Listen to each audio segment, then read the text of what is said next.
as you commemorate the Anfal genocide campaigns in which over 182,000 Kurdish people were brutally massacred by Saddam Hussein's regime, I join you on behalf of World Tamil Coordinating Committee in paying tribute to our Kurdish brothers and sisters who lost their lives, or to be more precise, whose lives were forcibly taken away. I join you not only as an international relations scholar and a representative of World Tamil Coordinating Committee, but also as a survivor of Tamil genocide perpetrated by the Sri Lankan state. The Kurds and the Tamils are the world's two largest nations without states of their own.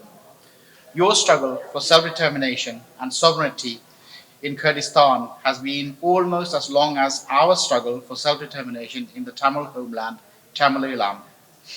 We are also two nations that have been subjected to genocide, although there are many other nations like us who faced and continue to face genocide.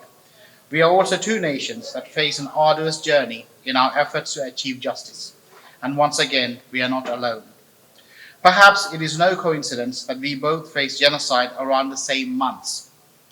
The Anfal campaigns against the Kurdish people commenced in the month of February 1988, and the genocide of Tamils reached its catastrophic proportion in the month of February in 2009, culminating in the genocide of 147,000 Tamils by May.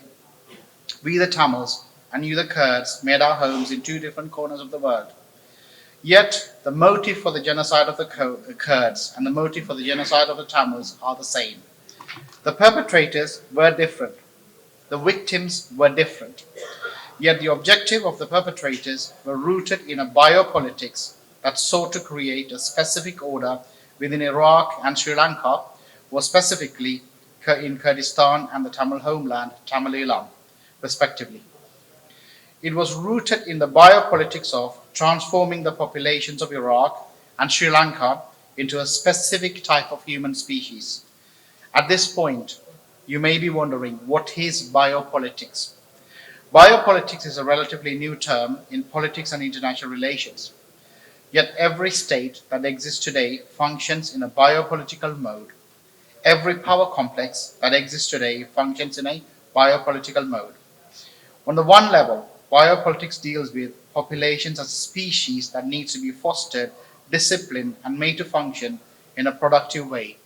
On another level, it deals with other populations that are considered to be inimical to the type of human species that are fostered. Initially, it is done through disciplinary power and at the extreme end, genocide.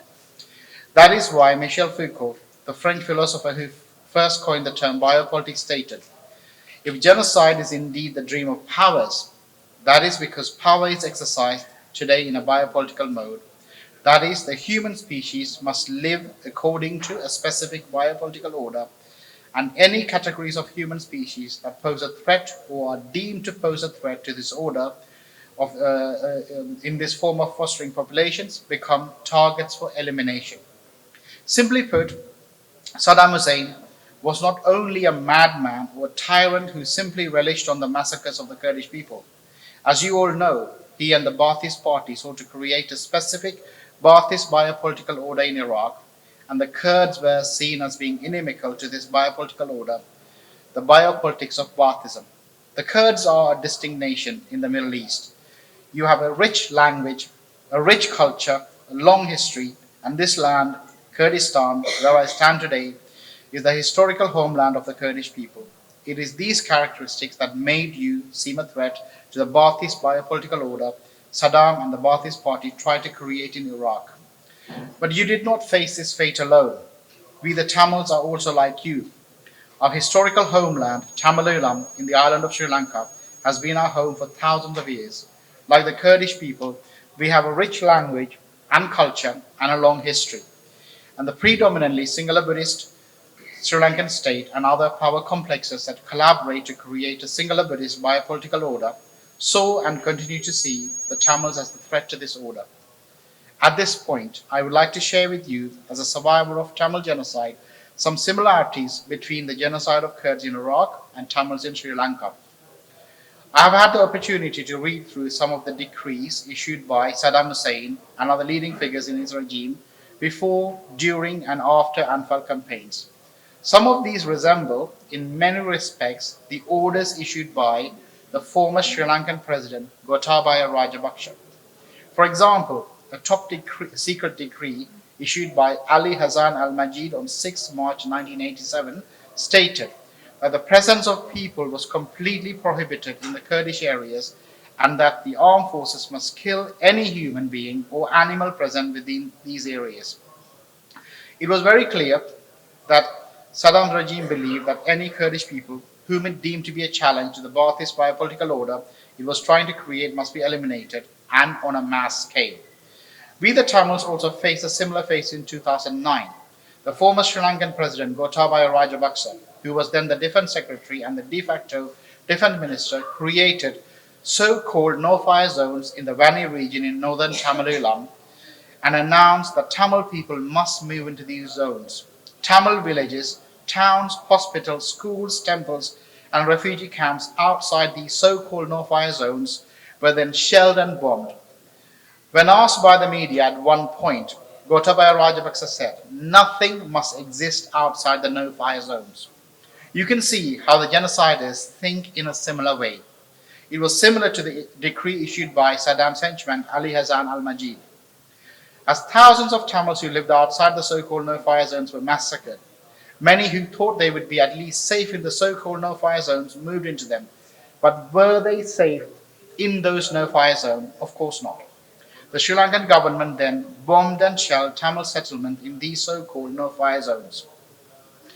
The events I have briefly recounted to you occurred over 15 years ago, and our struggle for international justice continues to remain a long and arduous one. We the Tamils and you the Kurdish people have faced genocide for almost a century now.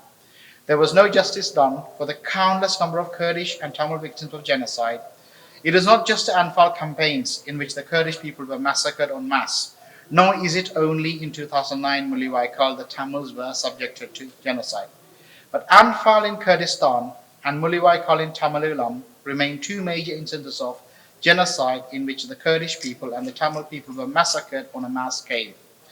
In the Anfal campaigns, it was the death and disappearance of 182,000 Kurds. In Muliwaikal, it was the death and disappearance of 147,000 Tamils. In the UK where I live and other parts of the world where human rights are respected, people are placed in two categories, the living and the dead. But in Sri Lanka and Iraq, or in Tamil and Kurdistan, and of course in other parts of the world where people are subjected to genocide and other forms of atrocities, there's another category, the disappeared. They are said to be missing. We know that they did not disappear. We know that they were most likely massacred. We know that they are not likely to return alive. We know they did not vanish into thin air. Yet, tens of thousands of people are classified as missing, conveniently categorized as a disappeared.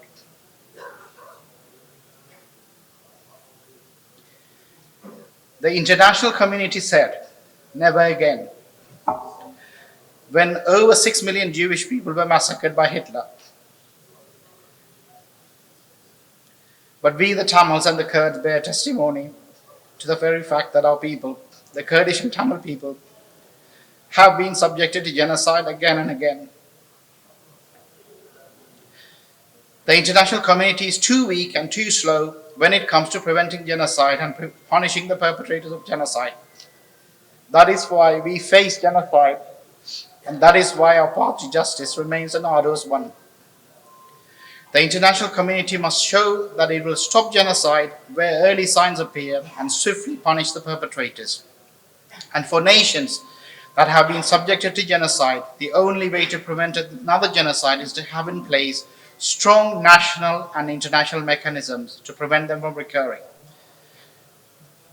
Neither the Tamils nor the Kurds have been provided with strong national and international mechanisms to guarantee that another genocide will not occur in their respective homelands. And I think we all nations that face genocide or continue to face genocide must work together to have strong national and international mechanisms to prevent the recurrences of genocides. We are both resilient nations. Despite the carnage Saddam's regime brought on the Kurdish people, you have rebuilt yourself today and you stand as a beacon of hope for many survivors of genocide. It is the survivors of genocide who lead your struggle for justice, and the Tamil nation is also an example of a resilient nation. The Tamil political struggle for justice, peace and the right to self-determination is led by a survivor of Tamil genocide, Dr. Dwaraka Prabhakaran. On behalf of World Tamil Coordinating Committee and on behalf of Tamil people, I can assure you that the Tamil people will always stand by the side of the Kurdish people in your efforts to not only gain justice and create conditions for the prevention of another genocide from reoccurring. Thank you.